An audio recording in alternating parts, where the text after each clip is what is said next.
परिचय।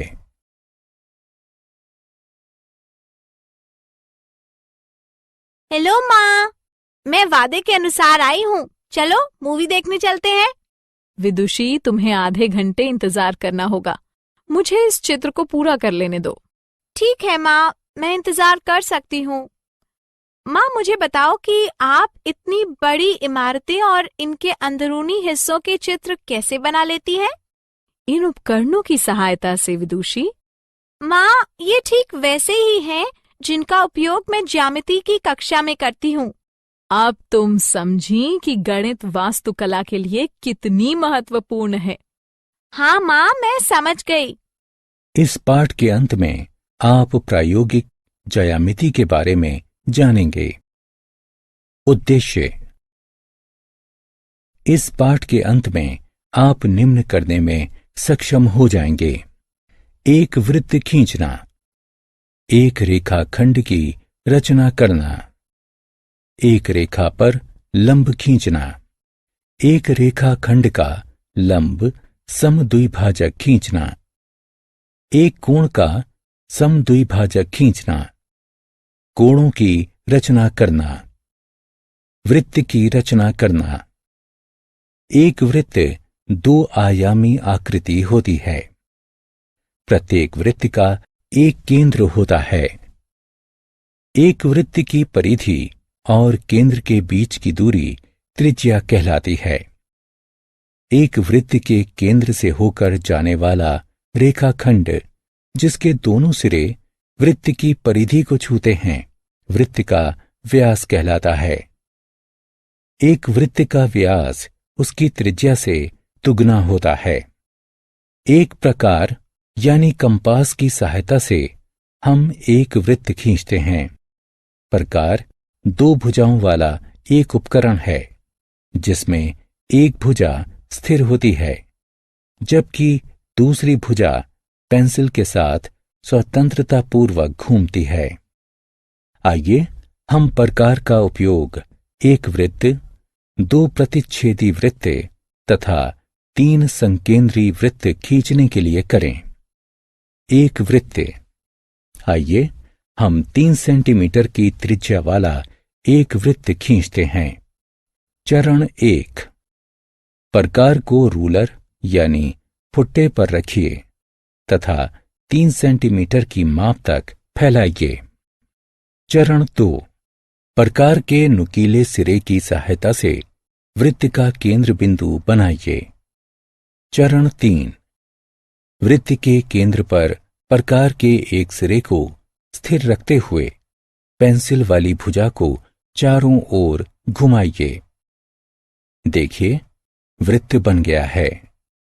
वृत्त की परिसीमा यानी परिधि पर स्थित सभी बिंदु वृत्त के केंद्र से समान दूरी पर होते हैं। दो प्रतिच्छेदी वृत्त। प्रतिच्छेदी वृत्त समान त्रिज्या वाले भी हो सकते हैं और नहीं भी। चलिए प्रतिच्छेदी वृत्त खींचते हैं। चरण 1। 4 सेंटीमीटर की त्रिज्या वाला एक वृत्त खींचिए। चरण 2। 5 सेंटीमीटर की त्रिज्या वाला एक वृत्त इस तरह खींचिए कि ये पहले वृत्त से होकर गुजरे। अब हमारे पास 2 प्रतिच्छेदी वृत्त हैं। 3 संकेंद्री वृत्त। संकेंद्री वृत्त वे वृत्त होते हैं जिनके केंद्र बिंदु समान होते हैं किंतु त्रिज्याएं भिन्न होती हैं। आइए अब हम 2, 3 और 4 त्रिज्याओं वाले 3 संकेंद्री वृत्त खींचते हैं। चरण 1।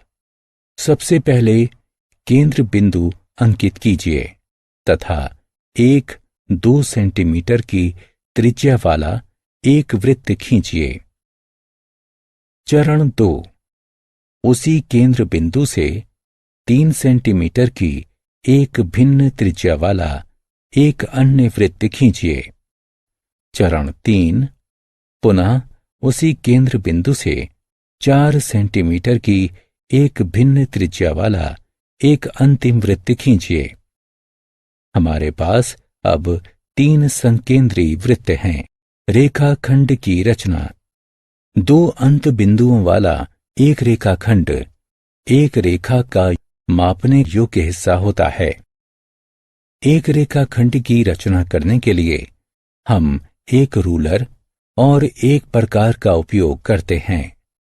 आइए हम एक 5 सेंटीमीटर की लंबाई वाला एक रेखाखंड खींचते हैं।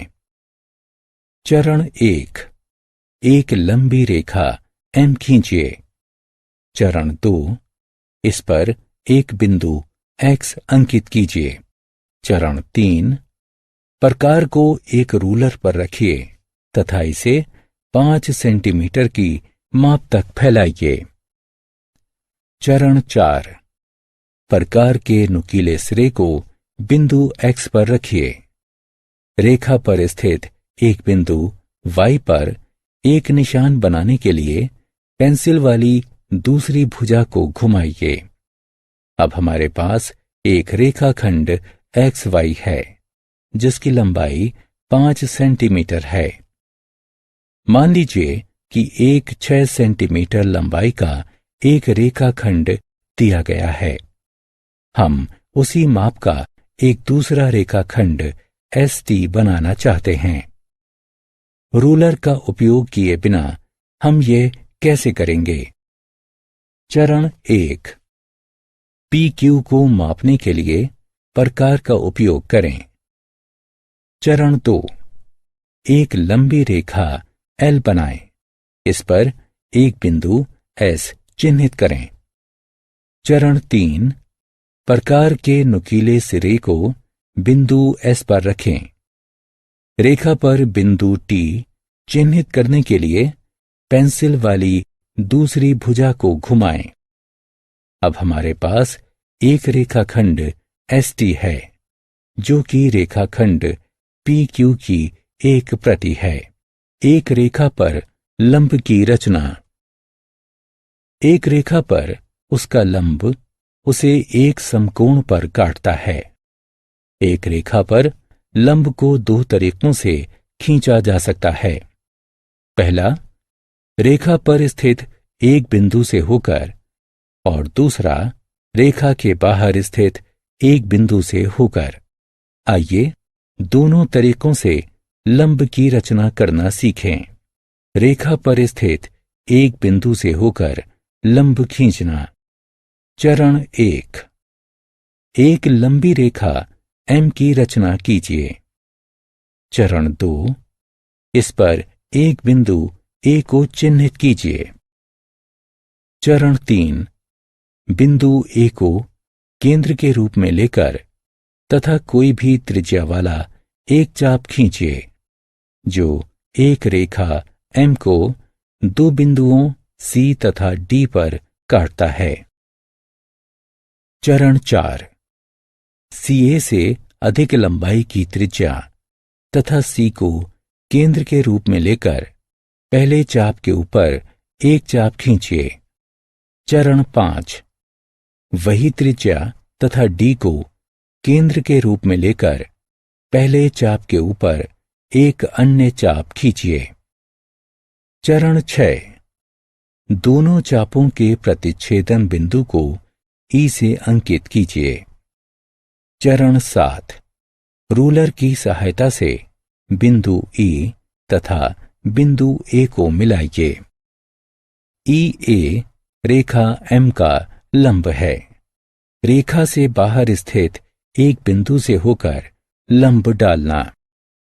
चरण 1, एक लंबी रेखा M खींचिए। चरण 2, इसके ऊपर एक बिंदु A अंकित कीजिए। चरण 3, किसी भी त्रिज्या तथा बिंदु A को केंद्र के रूप में लेकर एक रेखा M को 2 बिंदुओं C तथा D पर काटने वाला एक चाप खींचिए। चरण 4, CD की लंबाई के आधे से अधिक त्रिज्या तथा C को केंद्र के रूप में लेकर पहले चाप के नीचे एक चाप खींचिए। चरण 5, वही त्रिज्या तथा डी को केंद्र के रूप में लेकर पहले चाप के ऊपर एक अन्य चाप खींचिए। चरण 6, दोनों चापों के प्रतिच्छेदन बिंदु को ई से अंकित कीजिए। चरण 7, रूलर की सहायता से बिंदु ई तथा बिंदु ए को मिलाइए। ए ई रेखा एम का लंब है। रेखा खंड के लंब समद्विभाजक की रचना करना। एक रेखाखंड का एक लंब समद्विभाजक इसे समकोण पर प्रतिच्छेद करता है तथा उसे दो बराबर भागों में विभाजित करता है। चरण 1, एक रेखाखंड एक्स वाई खींचते हैं। चरण 2, प्रकार पर एक्स वाई की लंबाई के आधे से ज्यादा की एक त्रिज्या मापते हैं। चरण 3, एक्स को केंद्र बिंदु लेकर रेखाखंड के नीचे और ऊपर एक चाप खींचते हैं। चरण 4, वाई को केंद्र बिंदु लेकर रेखाखंड के नीचे और ऊपर एक दूसरा चाप खींचते हैं। चरण 5, चाप के प्रतिच्छेदन बिंदुओं को ए तथा बी से अंकित कीजिए। चरण 6, डिवाइडर से ओ एक्स तथा ओ वाई को मापें। ओ एक्स बराबर ओ वाई। चरण 7, कोणों एक्स ओ बी तथा वाई ओ बी को मापिए। कोण एक्स ओ बी बराबर कोण वाई ओ बी बराबर 90 डिग्री। अतः ए बी एक्स वाई का लंब समद्विभाजक है। आत्म मूल्यांकन। एक रेखाखंड की रचना करने में सम्मिलित चरणों को उनकी संख्याओं से पहचानिए।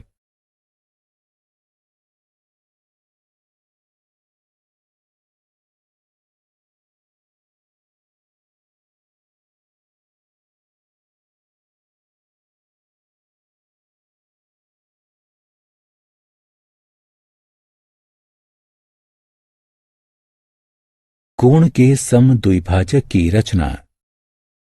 एक कोण का समद्विभाजक इसे दो बराबर भागों में विभक्त करता है। आइए हम एक कोण समद्विभाजक की रचना करना सीखते हैं। चरण 1, कोण AOB खींचिए।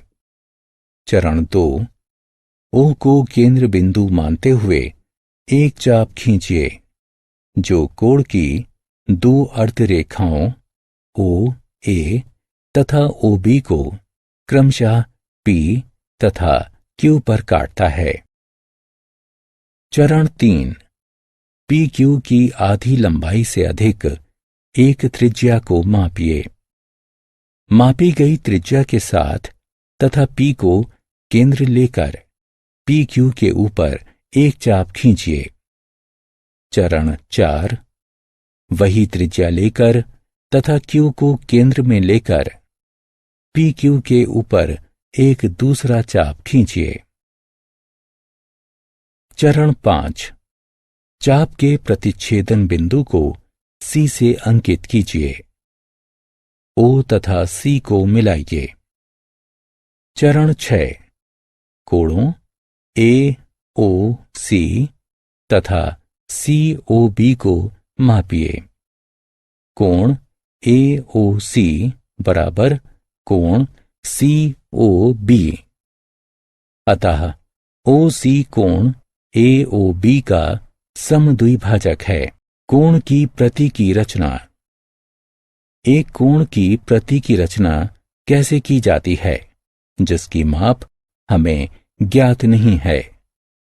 कोण AOB दिया गया है।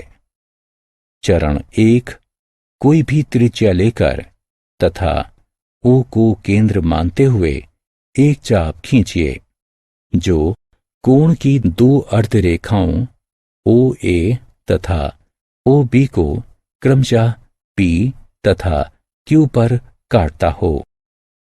चरण 2, L लंबाई की एक रेखा खींचिए तथा उस पर एक बिंदु S अंकित कीजिए।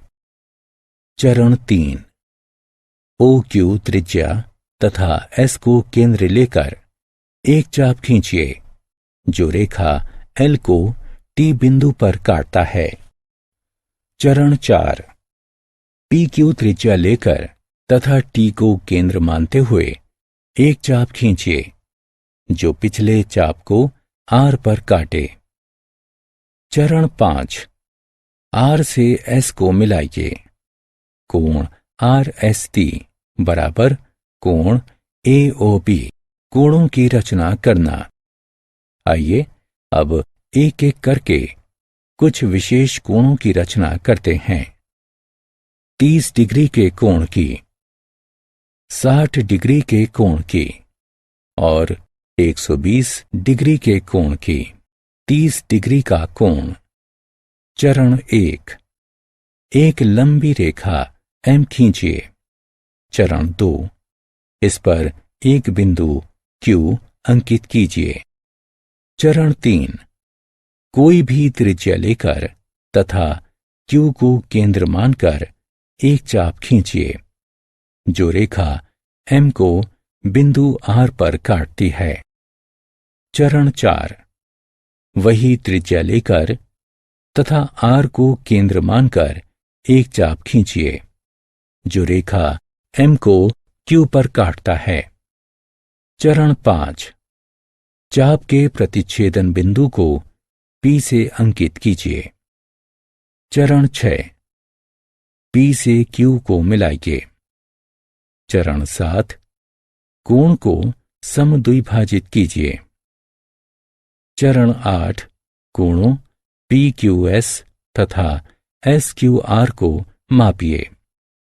कोण PQS बराबर कोण SQR बराबर 30 डिग्री। 60 डिग्री का कोण। चरण 1, एक लंबी रेखा M खींचिए। चरण 2, इस पर बिंदु Q अंकित कीजिए। चरण 3, कोई भी त्रिज्या लेकर तथा बिंदु Q को केंद्र मानकर एक चाप खींचिए जो रेखा M को बिंदु R पर काटता है। चरण 4, वही त्रिज्या लेकर तथा बिंदु R को केंद्र मानकर एक चाप खींचिए जो रेखा M को बिंदु Q पर काटता है। चरण 5, चाप के प्रतिच्छेदन बिंदु को P से अंकित कीजिए। चरण 6, P से Q को मिलाइए। कोण PQR निर्मित हुआ। 120 डिग्री का कोण। चरण 1, एक लंबी रेखा M खींचिए। चरण 2, इस पर बिंदु Q को अंकित कीजिए। चरण 3, कोई भी त्रिज्या लेकर तथा बिंदु Q को केंद्र मानकर एक चाप खींचिए जो रेखा M को बिंदु R पर काटता है। चरण 4, वही त्रिज्या लेकर तथा बिंदु R को केंद्र मानकर एक चाप खींचिए जो पहले चाप को बिंदु S पर काटता है। चरण 5, वही त्रिज्या लेकर तथा बिंदु S को केंद्र मानकर एक चाप खींचिए जो पहले चाप को बिंदु P पर काटता है। चरण 6, P से Q को मिलाइए। कोण PQR निर्मित हुआ। आत्म मूल्यांकन। निम्नलिखित विवरणों का मिलान उनके संबंधित विकल्पों से कीजिए।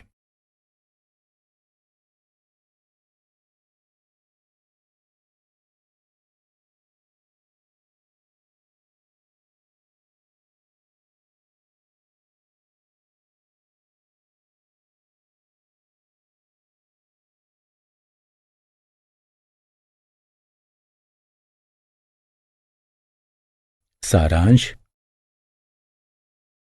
आइए हमने जो कुछ सीखा है उसे संक्षेप में दोहराएं। वृत्त की रचना करना, रेखाखंडों की रचना करना, एक रेखाखंड के लिए एक लंब की रचना करना, एक रेखाखंड के एक लंब समद्विभाजक की रचना करना, एक कोण समद्विभाजक की रचना करना, कोणों की रचना करना।